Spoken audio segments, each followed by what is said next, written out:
بسم اللہ الرحمن الرحیم۔ اونچے لمبے پہاڑ جو اس دنیا میں اپنے خطرناک اور خوبصورت وجود کی وجہ سے جانے جاتے ہیں۔ دنیا میں خطرناک پہاڑوں کے اونچے لمبے سلسلے ہیں، کوئی منو برف سے ڈھکا ہوا اور کسی پہاڑ کے نیچے خطرناک لاوا اپنا بستر بنائے ہوئے ہے۔ دنیا کے بلند ترین پہاڑی سلسلے اس وقت بنتے ہیں جب پلیٹ ٹیکٹونک نامی عمل میں زمین کی پرت کے ٹکڑے ٹکڑے ہو جاتے ہیں۔ ایشیا میں ہمالیہ ایک ایسے ہی بڑے پیمانے پر تباہی سے تشکیل پایا تھا۔ دنیا کے 30 بلند ترین پہاڑ ہمالیہ میں ہیں۔ یہ پہاڑی قوتیں مقامی طور پر زمین کی سطح کو بلند کر سکتی ہیں۔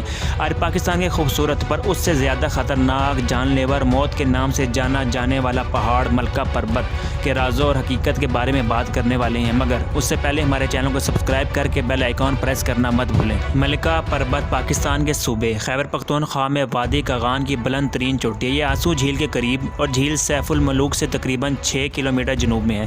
یہ خطرناک پہاڑ وادی کاغان میں جھیل سیف الملوک کے مشہور سیاحتی مقام سے صاف نظر آتا ہے۔ پہاڑوں کی ملکہ کہا جانے والا یہ خطرناک خوبصورت پہاڑ 5290 میٹر اور 17356 فیٹ بلند پہاڑ ہے۔ ابھی تک صرف 12 کوہ پیما ملکہ پربت کی چوٹی پر پہنچے ہیں۔ 1998 میں 2 پاکستانی راشد بٹ اور عمر عزیز ملکہ پربت چوٹی سر کرنے کے ارادے سے نکلے۔ راشد بٹ ساؤتھ چوٹی پر چڑھتے ہی اپنی زندگی سے ہاتھ دھو بیٹھے۔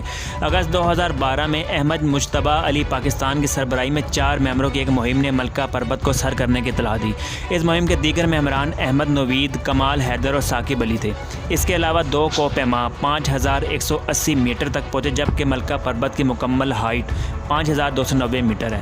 110 میٹر کا فاصلہ رہ گیا تھا، تب تک کالے اور خوفناک بادل جمع ہو گئے اور اس کے بعد اولے کا طوفان آ گیا۔ جولائی 2012 میں ڈنمارک سے تعلق رکھنے والے ایک پاکستانی کوہ پیما عمران جنیدی اور ڈنمارک پیما جینس سائمنز نے ملکہ پربت کی 5290 میٹر تک پہنچ کر تاریخ رقم کی۔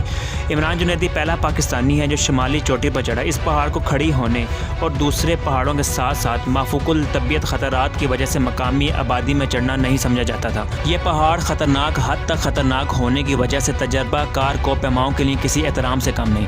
اس پر چڑھنے کے لیے 2 راستے چننا لازمی ہے۔ ایک تو کافی دنوں کی مسلسل محنت کے بعد خود کو زندہ رکھ کر اس کی چوٹی پر چڑھنے کا وہ قیمتی احساس کو محسوس کرنا، اور دوسرا یا اس کو سر کرتے ہوئے زندگی کو الوداع کہہ دینا۔ اس پہاڑ کے خطرناک ہونے کی ایک وجہ یہاں کا ایک دم بدلتا موسم بھی ہے۔ پہاڑوں اور اس کے ارد گرد چھا جانے والے کالے بادل، تیز ہوائیں اور شدید برف باری، کبھی لگاتار اور کبھی وقفے سے۔ کوہ پیماؤں کی اعلیٰ تعداد میں ہلاکتوں کی وجہ سے اس کو قاتل پہاڑ بھی کہا جاتا ہے۔ اس پہاڑ کی چڑھائی کرنے میں 59 سے زیادہ اموات ہوئیں۔ معزز سامعین، خوبصورت دنیا کے بارے میں اپنی رائے سے ہمیں کامنٹ سیکشن میں ضرور آگاہ کیجیے اور چینل کو سبسکرائب کر کے بیل آئیکن کو پریس کرنا مت بھولیں۔